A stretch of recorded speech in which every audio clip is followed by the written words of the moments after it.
February 2026. Perfect month. It's not weeks that touch your soul. It's the joy of visual. I want you to do something for me. Close your eyes, unless you're driving, obviously. And I want you to visualize, like, the most chaotic part of your life right now. Maybe it's your email inbox. Maybe it's that junk drawer in the kitchen that you're literally afraid to open. Or maybe it's just the general existential dread of the future. Well, that's a very heavy way to start a conversation. Just stick with me.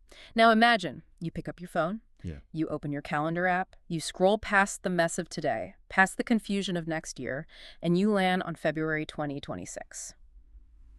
You look at the grid, and suddenly there's just silence. Visual silence. Exact visual silence. You are looking at a perfect rectangle. February 1st is a Sunday. February 28th is a Saturday. It is exactly 4 rows, exactly 7 columns, no days spilling over, no weird gray days from January leaking into the top, no March days bleeding out the bottom. Just a hermetically sealed block of time. It is perfection. It's the calendar equivalent of when the DVD logo hits the exact corner of the television screen. Yes, that is exactly the feeling. It's that clunk of satisfaction. And apparently I am not the only one who gets a massive dopamine hit from this. This specific month, February 2026, has gone absolutely viral online. People are calling it the perfect Tetris. It is genuinely fascinating, isn't it? Because we are essentially looking at a spreadsheet. Right. That's all a calendar is. It's a grid of numbers. But the reaction to this specific arrangement of dates has been entirely visceral. I've seen people describing it as a brain massage. I saw a comment on one of the threads we pulled for today's deep dive that literally said, my anxiety just evaporated looking at this, and another one that just said, finally, a month that fits. And so that is what we are doing today. We're going on a deep dive into the perfect Tetris. We're going to unpack why this specific grid blew up the internet. We're going to look at the math behind it because there is so much misinformation out there right now, and we're going to really get into the philosophy of the grid itself. And I think we should probably set the stakes early here. This is not a productivity hack deep dive. Oh, God, no. We are not going to tell you to color code your planner. We aren't going to sell you a journaling system today. This is an investigation into why we actually need the planner in the first place. It's about our sort of desperate existential need to put lines around time and pretend we control it. Because that is what's happening here. We are looking at a grid and seeing salvation. But before we get to the salvation part, let's talk about the viral moment itself. Because the internet, being the internet, immediately attached a massive myth to this calendar. Ah, right. The 823 years claim. Exactly. So the post that I kept seeing everywhere, the one that really took off on social media, had this caption. It was something like, this arrangement only happens once every 823 years. Money bags will come your way if you share this. The classic chain letter format. Yeah. Share this or bad luck for 7 years. Exactly. But the number stuck. 823 years. It gives it this feeling of like a celestial event. Like, oh, I am witnessing the Halley's Comet of calendars right now. It creates this massive fear of missing out. Because if you miss enjoying February 2026, you won't see it again until the year 2849. Which is incredibly dramatic and also completely false. Okay, so debunk it for me. Because I really want to believe in the magic, but I know you brought the actual math. I did bring the math, and I'm sorry to burst the bubble, but this is absolutely not a once-in-a-millennium event. It's actually part of a very predictable, very repetitive cycle. It's called the solar cycle of the Gregorian calendar. Solar cycle sounds pretty impressive, at least. It does sound cool, but here is how it actually works. A standard year has 365 days. That is exactly 52 weeks plus 1 day. If we didn't have leap years, the calendar would just shift 1 day forward every single year. So February 1st is a Sunday this year, it would be a Monday next year, a Tuesday the year after, and so on. It would literally repeat every 7 years. Simple enough. But we have leap years. Every 4 years, mostly anyway, we add a day. That throws a wrench in the gears. Because of that leap day, the pattern of days repeating on specific dates follows a 28-year cycle. Okay, so the whole calendar resets every 28 years. Exactly. Within that 28-year cycle, this specific perfect Tetris alignment, where February has exactly 28 days and starts on a Sunday, happens in a pattern of 6, 5, 6, 11 years. Wait, slow down. 6, 5, 6, 11. Yeah, so let's look at the recent past. We had a perfect Tetris February in 2015. 2015? That wasn't even that long ago. I don't remember the internet losing its collective mind over it back then. Maybe we just weren't as desperate for visual order back then. But yes, 2015. Then 11 years later, we get 2026. That's the one coming up. Then we will see it again in 2037. That's an 11-year gap. then 6 years later in 2043, then 5 years later in 2048, and so on. So it happens literally 3 or 4 times in a normal human lifetime. More than that, even. It happens roughly every decade, give or take. It is rare-ish, but it is certainly not once every 823 years. So where in the world did the 823 number come from? Is it just a totally random number someone typed out to get clicks? It's likely a misunderstanding or maybe a deliberate exaggeration related to how long it actually takes for a calendar to repeat absolutely everything. Not just the days of the week, but the dates of Easter, the specific phases of the moon, the exact alignment of every holiday. If you want a year that is mathematically identical to 2026 in every single religious and lunar aspect, that takes much, much longer. But for the visual geometry of just a rectangular February, it's common. It's common, but we want it to be rare. That's the thing. When I saw that big number, I felt something. I felt like I was part of a special fleeting moment in history. That's the scarcity mindset at work. We value things more when we think they're slipping away. If I told you, hey, this cool rectangular month happens every few years, you'd probably just scroll past it. But if I say, this is a cosmic anomaly, you stop and stare. You look for meaning in the grid. And people definitely found meaning. I want to talk about that LinkedIn post by Yash Sisodia that we have in the show notes. It racked up something like 58,000 views, which for a picture of a blank calendar on LinkedIn is pretty wild. LinkedIn is usually just people congratulating themselves on promotions, not analyzing calendar geometry. Right. But he posted the image of February 2026, and he wrote just one simple sentence. Finally, a month that fits. Fits. That is the key word right there. It really struck me because it implies that every other month doesn't fit, that our normal everyday experience of time is somehow ill-fitting or broken or wrong. Well, think about the visual experience of a standard month. Let's take, I don't know, October 2025. It probably starts on Wednesday. So you have Sunday, Monday, Tuesday completely empty in that first row. Or they're grayed out. I use Google Calendar, so they show the last few days of September in this pale gray color. Okay, let's talk about those gray days. The tails. I absolutely hate the tails. Why? Be specific. What is it about the tails that actually bothers you? It's clutter, it's ambiguity. If I'm looking at October, I want to see October. But the tails are forcing me to look at September's garbage. It feels like dirty dishes left in the sink. Like I'm trying to start a brand new month, a fresh chapter, but the ghost of the previous month is literally just hanging out in the top left corner staring at me. That is a perfect description. Psychologists actually call this cognitive leakage. Cognitive leakage? That sounds like a terrible medical condition. It basically means that your brain is trying to focus on task A, but elements of task B are bleeding in and distracting you. When you look at a month with tails, you aren't seeing a clean, contained unit of time. You are seeing a continuous flow. And the human brain, specifically the part of us that desperately seeks patterns, hates continuous flow. We want closure. Is this related to Gestalt psychology? I remember learning about that back in college. Precisely. Gestalt principles tell us that the brain automatically organizes visual input into wholes. When we see a curve, our brain wants to complete it into a circle. When we see a set of lines, we want them to form a box. A standard month on a calendar is a jagged, weird shape. It has holes at the start and holes at the end. It's an open loop. And open loops are inherently stressful. Open loops are exhausting. They signal unfinished business. But February 2026, it creates perfect closure. It starts Sunday and Saturday. The shape is complete. Your brain looks at it and goes, done. It feels like a package. Like I can just pick up the entire month of February and put it in my pocket. It's safe. That's the sensation of control. If it's a contained unit, it feels manageable. If time is just a jagged flowing river spilling all over your screen and into the next week, it feels overwhelming. You know who really latched onto this feeling of safety? The overemployed community. Oh, yes. Yeah. The Reddit threads on overemployed were fascinating.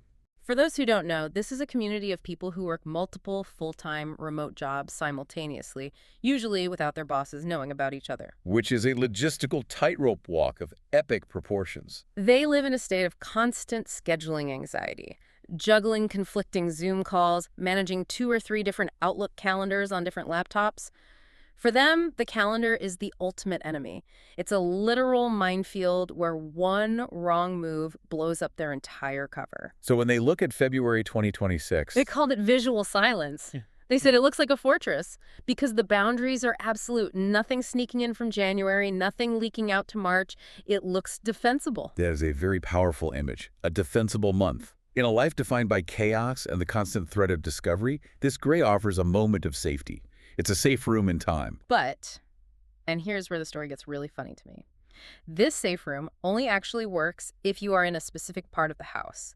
Because while the Americans are high-fiving over this perfect rectangle, there is a whole other chunk of the world looking at this exact same viral image and saying, what are you talking about? This is a disaster. Enter the Holy War. The Sunday versus Monday faction war. I was reading through the mildly interesting threads, and people were getting genuinely angry about this. Because, as we know, the perfect Tetris only works if your calendar starts on a Sunday.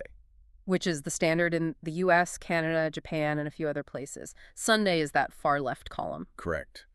But if you are in the UK, or most of Europe, or if you follow the ISO 8601 standard, which is the international standard for data and time, the week starts on Monday. Okay, so let's visualize this for the listener who has never messed with their calendar settings. If I set my week to start on Monday, what does February 2026 actually look like? It looks like a broken puzzle. Because remember, February 1st is a Sunday. On a Monday start calendar, Sunday is the last day of the week. So the first isn't in the top left corner, it's in the top right corner. It's just dangling there at the very end of the first row. Oof. So the month starts with 6 completely empty boxes. Exactly. 6 empty boxes, then the first, and then at the end of the month, the 28th is a Saturday. On a Monday start calendar, Saturday is the second to last day, so you have one empty box after it at the bottom. So it's not a rectangle at all, it's just a jagged mess. It's a total mess. Yeah. And the comments from the Monday faction were hilarious. They're like, enjoy your broken grid, you barbarians, or why would you start the week on a Sunday? That's literally part of the weekend. It actually touches on a really deep cultural difference, doesn't it? Why do we start on Sunday in the U.S.? It's a mix of religious tradition and just historical inertia. In the Hebrew and Christian traditions, the Sabbath is the seventh day, the day of rest. So the day after the Sabbath is the first day of the new week. Sunday is day one. But in the modern world, Monday is when the actual work starts. Right. And that's the logic of the ISO standard and the European model. It's in industrial time. It's capitalist time. The week is the work week. Day one is the day you punch the clock. The weekend, Saturday and Sunday, are the end of the week. They are the reward you get for surviving the first 5 days. That makes so much sense. Visualizing the weekend as the bookends of the week versus the finish line. Exactly. The American model bookends the week, Sunday on the left, Saturday on the right. You are embraced by the rest days. The European model puts the work up front and the rest at the end. But the sheer irony is this viral moment, this perfect Tetris, is basically an accidental celebration of the American model. It is. We are projecting natural order onto a software setting and our Outlook preferences. We look at the Sunday start grid and say, oh, nature is healing. But nature doesn't care about our columns. Nature definitely doesn't care. And frankly, neither do a lot of people who don't work traditional 9-to-5 jobs. This was another huge group of skeptics I found in the comments. The shift workers. Yes. This was the real reality check of the whole viral trend. One commenter simply wrote, "This is crap." Very direct. I like it. And they went on to explain, "I work 4 days on, 4 days off. My schedule rotates every single week. This grid means absolutely nothing to me." It's so true. If you are a nurse or a firefighter or you work in an Amazon warehouse with a rotating roster, the entire concept of the weekend is a lie anyway. Tuesday might be your Saturday, Friday might be your Monday. This touches on a really fascinating sociological concept called chrononormativity. Chrononormativity. I feel like I'm going to use that at a dinner party and completely annoy everyone. What does it actually mean? It's the idea that society is rigidly structured around a normal experience of time. The Monday to Friday 9-to-5 rhythm is the norm. School runs, bank hours, television schedules. When the doctor's office is open, it all assumes you are living on that standard, predictable grid. And if you aren't, you are constantly swimming upstream. You are living out of sync with the rest of the world. And when the internet goes crazy over a perfect month that is completely defined by weekends being on Saturday and Sunday, it's basically a celebration of that chrononormativity. It's saying, this is the ideal life. it's a bourgeois luxury. It really is. It's an aesthetic for the laptop class. It implies that your life is clean enough and privileged enough to fit neatly into these little boxes. If you are working 3 gig economy jobs and taking care of a sick parent, your life doesn't fit the rectangle. The perfect grid is just a reminder of the structure you don't have. Okay, so we've established that the perfect Tetris is mathematically common, culturally specific, and arguably a bit of a privileged viewpoint. But I have to be honest, I still love it. You can't help yourself. I can't. I look at it and I feel genuinely good. I feel peace, and I want to defend that feeling, or at least dig into it deeper, because the metaphor everyone uses is Tetris, calendar Tetris, and I think that metaphor is doing a lot more work than people realize. I agree completely. I think Tetris is the absolute key to understanding the psychology here. Because Tetris is not a game about building. It's a game about cleaning. Now that's interesting. I always thought of it as building a wall. No, because when you build a perfect line, it disappears. You are constantly trying to clear the board. You are managing chaos. So in this analogy, the calendar, February 2026, is the board itself. Correct. The calendar is the empty playing field. And because it's a perfect rectangle, the board is pristine. No garbage lines at the bottom, no gaps. It is ready for you to play the perfect game. But then the pieces start falling. The pieces are your life. The meetings, the dentist appointments, the kid getting sick at school, the car breaking down, the unexpected deadline from your boss. The Z blocks. The dreaded Z blocks, those squiggly ones that never ever fit anywhere cleanly. Life is full of Z blocks. And here is the trap. When we look at the perfect, pristine board of February 2026, what are we actually thinking? We're thinking, because the board is clean, my game will be perfect. We look at that 4x7 grid and we project a 4x7 life. We think, I will wake up at 6 a.m. every day. I will work out. I will not have any conflict. I will place every single block perfectly. We think the structure will save us from the content. Exactly. We think the map is the territory. But the game doesn't care about the board. The game has a mechanic that we always forget about when we're admiring the grid. That's the beat. The pieces fall faster. As life goes on, as the month progresses, things speed up. You get double booked, you oversleep, and suddenly you misplace just one block. You create a gap, a hole in the grid. And in Tetris, once you have a hole, it is incredibly hard to fix. You have to wait for the exact right piece, that long straight bar, the eyepiece, to slide down and plug the hole. And while you're waiting for the eyepiece, the garbage just piles up. You start panic stacking. And this is the profound insight I found in the Reddit threads about Tetris strategy that applies so perfectly to this calendar obsession. The preview piece. The little box on the side of the screen that shows you what block is coming next. Yes. In the game, it's helpful. But in life, that preview piece is your anxiety. You are trying to deal with today, the current falling block, but your eye is glued to the preview piece, which is next week's presentation. You aren't playing the block you have. You're worrying about the Z block that's coming in 3 turns. And because you're constantly looking at the future, you mess up the present. You drop the current block in the wrong spot. Exactly. And the perfect Tetris month actually makes this failure feel so much worse. Why? Why would a clean board make it worse? Because if the board was messy to begin with, if it was a jagged, ugly standard month with tails, you could blame the board. You could say, well, of course, this week was chaotic. Look at this weird schedule. October started on Wednesday. But when the board is perfect, when the grid is this beautiful, flawless rectangle, if you mess it up, it is entirely on you. It removes the excuse. It highlights the error. A stain on a crisp white shirt looks 100 times worse than a stain on a camo jacket. February 2026 is a crisp white shirt. That is just profoundly depressing. I'm the fun one at parties, I swear. But it makes so much sense. It's the illusion of control. We fetishize the container to hide from the chaos of the contents. We can't control the fact that we're aging, or that our industry is changing, or that our relationships are complicated. But we can control the grid. We can look at those 4 lines and say, I have captured time. It is in this little box. It's a cope. Okay, but is it a bad cope? I mean, I call it digital hygiene. I need that visual piece to just take a breath before I dive into the chaos. It is the ultimate cope. And you know, humans have actually tried to make this cope permanent before. We didn't just wait around for February 2026 to happen naturally. There was a time in history where we tried to force the entire year to look like this. You're talking about the rabbit hole I went down last night, the International Fixed Calendar. I am. And honestly, the more I read about this, the more I wonder why we didn't just do it. It sounds like a literal utopia of order. It really does. Okay, so for the listeners who haven't heard of this wild piece of history, imagine a year with 13 months. 13 months, the traditionally unlucky number. Forget the luck for a second. 13 months? Every single month has exactly 28 days. Every single month is a perfect Tetris. Every month starts on a Sunday and ends on a Saturday. So if your birthday's on the 15th, it is always on a Sunday, every year, forever. Exactly. You never have to wonder what day is Christmas this year. It's always the same day. The calendar literally never changes. You can buy one physical calendar and use it for the rest of your life. This was proposed by a man named Moses Cotsworth in the early 1900s, right? Yes, he was a British accountant, which honestly explains absolutely everything.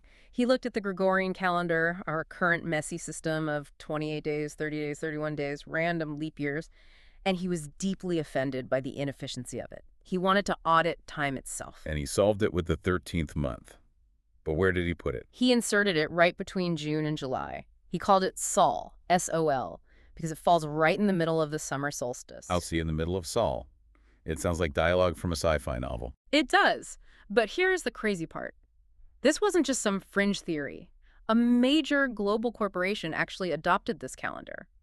George Eastman, the founder of Kodak, the photography giant, he was obsessed with this calendar. He was a massive Cotsworth fanboy. Huge fanboy. He implemented the International Fixed Calendar at Kodak in 1928, and they used it internally for over 60 years, until 1989. Wait, so if you worked at Kodak in the 1950s, you were literally living in a different timeline than the rest of the world? Yes, you got paid every 4 weeks, exactly. You scheduled your internal meetings in the month of Sol. Kodak operated in a perfect Tetris bubble for decades. So why did it fail? If it was so efficient, why aren't we all using it today? Why are we stuck with our messy, irregular Gregorian system? Well, there were a few major problems. One was religious. A 13-month calendar with 28 days gives you 364 days. You need a year day at the very end to make the solar math work, because 365 isn't perfectly divisible by 7. So once a year, you have an 8-day week, which completely breaks the continuous, unbroken cycle of Sundays. The churches absolutely hated that. Right, do not mess with the Sabbath cycle. Got it. But the bigger reason, surprisingly, was business. But I thought it was explicitly designed for business efficiency. It was, but it clashed with one very specific foundational aspect of capitalism, the quarter. Ah, Q1, Q2, Q3, Q4. You cannot divide 13 months by 4. It's a prime number. You can't have equal quarters. And Wall Street loves its quarterly earnings reports. That is fantastic irony. The most ruthlessly efficient calendar ever invented by an accountant was killed because it didn't fit the formatting of the quarterly capitalist spreadsheet. Capitalism ultimately chose quarterly growth over monthly perfection. But there's a philosophical objection, too. And I think this is why, deep down, we might actually hate the International Fixed Calendar if we were ever forced to use it globally. Why? I still think it sounds great. It's so clean. No more wondering what day it is. Because it's too clean. It's sterile. The source material we read used this phrase that I absolutely loved, the hatred of shovels. The hatred of shovels. Let's really unpack that. It's the idea that our modern obsession with the clean grid comes from a deep-seated hatred of the actual work of living. We compare navigating a messy, unpredictable schedule to shoveling snow. It's manual labor. You have to figure out where the days fit. You have to adjust for the overflow. You have to dig yourself out. We want the snow to just clear itself. We want the timeline to be pre-shoveled for us. But here's the thing. If every month is identical, if your birthday is always on a Tuesday, if Christmas is always on a Wednesday, the year loses its texture. It becomes a factory line, just one uniform unit after another, forever. Precisely. It treats human time as a conveyor belt. The messiness of our current calendar, the fact that your birthday flows through the week, sometimes it's a huge party weekend, sometimes it's a quiet, reflective Wednesday, that creates rhythm. It creates serendipity. So you're saying the mess is actually a feature, not a bug? The mess is where the friction is. And friction is where actual life happens, the tales of the month, those gray days you said you hated looking at. That's the overflow. That's the connection between the past and the future. If you chop time into perfect, completely isolated boxes, you lose the flow. You turn life into a series of disconnected shipping containers. Wow. It really reminds me of the zero inbox culture. Oh, absolutely. It's the exact same pathology. You know, the people, they post screenshots of their empty email inbox on Twitter with the caption, "Done." Like they have won a gold medal in the Olympics of corporate survival. They think they have won the game of business. I have cleared the board. But think about how you actually achieve zero inbox. You usually do it by deleting, archiving, deferring, or giving incredibly short, unhelpful replies just to get it out of your queue. You're doing work about work. You are being a janitor for your own communication channels. You aren't actually creating anything new. You are just organizing the incoming stream of demands. You are obsessively optimizing the shovel instead of actually digging the hole. We're really leaning into the shovel metaphor today. I love the shovel metaphor. But it's true. The obsession with the perfect Tetris calendar is often just a form of procrastination. It's productivity porn. We stare at the perfect grid because it feels like we are being organized. It feels like we have our act together. But we were just staring at a drawing of a box. We are passive consumers of order, but I still want to push back a little because clearing the noise, even just visually, gives you the mental bandwidth to actually do the deep work. If my calendar is a mess, I can't focus. Minimalism isn't always a cope. Sometimes it's a prerequisite for peace. I hear that, but the dangerous part is that it sets an impossible standard. We look at February 2026 and we say to ourselves, this is how a month should look. This is the ideal. So when March comes along... March, the ultimate villain of our story. March 1st, 2026 is a Sunday. Okay, so the perfect grid holds. For a second. But March has 31 days. Ah, the overflow returns. The overflow returns. You get your 4 perfect weeks. That takes you right to the 28th. But then you have the 29th, which is a Sunday, the 30th, a Monday, and the 31st, a Tuesday. The tails are back. The tails are back. The bottom of the calendar is jagged again. The perfect Tetris game speeds up. The blocks pile up at the bottom, and you lose your visual silence. And if you have pinned your mental health on the perfection of that grid, March is going to actively hurt. It's going to feel like a personal failure. But it's not a failure, it's just time. Time is messy, it doesn't fit in boxes. So what is the prescription here? Do we just delete the calendar app? Do we embrace total chaos and miss all our meetings? No, don't delete the calendar. You need to know when your dentist appointment is. But I think the real prescription is enjoy the glitch, but don't worship it. February 2026 is just a glitch. It's a beautiful mathematical glitch in the matrix. It's a rare alignment of the gears. So when it comes, absolutely enjoy it. Look at that perfect rectangle. Let your brain have its little moment of, It's fine to enjoy digital hygiene. Treat it like a vacation, a visual vacation. Exactly. But know that the vacation ends. And when the messy grid comes back in March, don't treat it as broken. Treat it as normal. And don't expect the perfect grid to magically fix your messy life. That's the big takeaway. The winning Tetris board is satisfying to look at, but it doesn't play the game for you. You still have to place the pieces. You still have to do the actual work. So as we wrap up this deep dive, which turned out to be way more philosophical than I ever expected for a discussion about dates, we usually like to leave you with a question, something to chew on after you take your headphones off. We've talked a lot about calendars today, but this underlying concept of the perfect grid applies to almost everything we do. So the question for you is, what acts as your Tetris? Where else in your life are you staring at a perfect system to avoid dealing with the messy reality? Oh, that's good. Is it your diet plan? The one you spent 3 entire days color-coding in Excel but haven't actually started eating yet? Is it your bookshelf? Did you organize your books by color to make a beautiful aesthetic rainbow, but you haven't actually read any of them in 2 years? Is it your personal finance spreadsheet? Does it look perfectly balanced in the 5-year forecast, but doesn't reflect the fact that you just bought an expensive coffee 20 minutes ago? Where are you confusing the map for the territory? Where are you polishing the shovel instead of just digging the hole? Because the blocks are falling, the speed is always increasing. The Z block is always coming. February 2026 is going to be beautiful. Enjoy the symmetry while it lasts. Because March is coming. And March is messy. Thanks for taking this deep dive with us. See you next time.